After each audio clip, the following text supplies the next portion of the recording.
माझी लाडकी बहीण योजनेसाठी खूपच मोठी आनंदाची बातमी आलेली आहे। जसं की मी दुपारी एक रील अपलोड केली होती, त्याच्यामध्ये मी सांगितलं होतं की आपली लाडकी बहीण योजनाची जी मुदत वाढ झालेली आहे आणि आज ऑफिशियली नोटिफिकेशन पण आली, ऑफिशियली अपडेट पण केलं गेलं। आदिती तटकरे मॅडमांनी आपल्या ट्विटर हँडलवरून एक पूर्ण स्पष्ट करून दिलं की आपल्या लाडक्या बहिणींसाठी ई-के-वाय-सीची जी मुदत आहे ती वाढवली गेली आहे। तर याच्यामध्ये काय म्हटलं आहे की राज्यातील अनेक ठिकाणी अनेक नैसर्गिक आपत्ती आणि इतर अडचणीमुळे अनेक लाडक्या बहिणींनी ई-के-वाय-सी पूर्ण करणे अशक्य झाले नव्हते।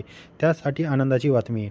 तर ई-के-वाय-सी करण्यासाठी अंतिम मुदतवाढ आता व या डेटपर्यंत वाढवण्यात आलेली आहे।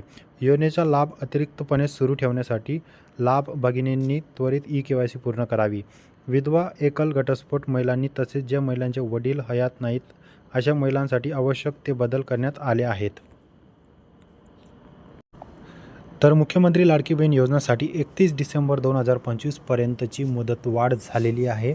18 नोव्हेंबर याची लास्ट डेट होती ई-के-वाय-सी करण्यासाठी, पण आता 31 डिसेंबर 2025 पर्यंत तुम्ही ई-के-वाय-सी करू शकता।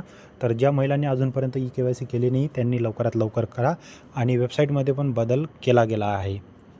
त्याची अपडेट मी तुम्हाला नेक्स्ट व्हिडिओमध्ये देतो की ई-के-वाय-सी करताना लाडक्या बहिणींनी त्यांच्या वडिलांचं किंवा हस्बंडचं डेथ सर्टिफिकेट किंवा डिवोर्स सर्टिफिकेट कसं अपलोड करायचं, ते वडिलांचं किंवा हस्बंड जर एक्सपायर झाले असतील तर त्यांचं डेथ सर्टिफिकेट कसं अपलोड करायचं आणि जर डिवोर्स झाला असेल तर त्याचं घटस्फोटचं जे सर्टिफिकेट आहे ते कसं अपलोड करायचं, हे अपलोड करायचं पूर्ण प्रोसेस मी तुम्हाला नेक्स्ट व्हिडिओमध्ये सांगतो।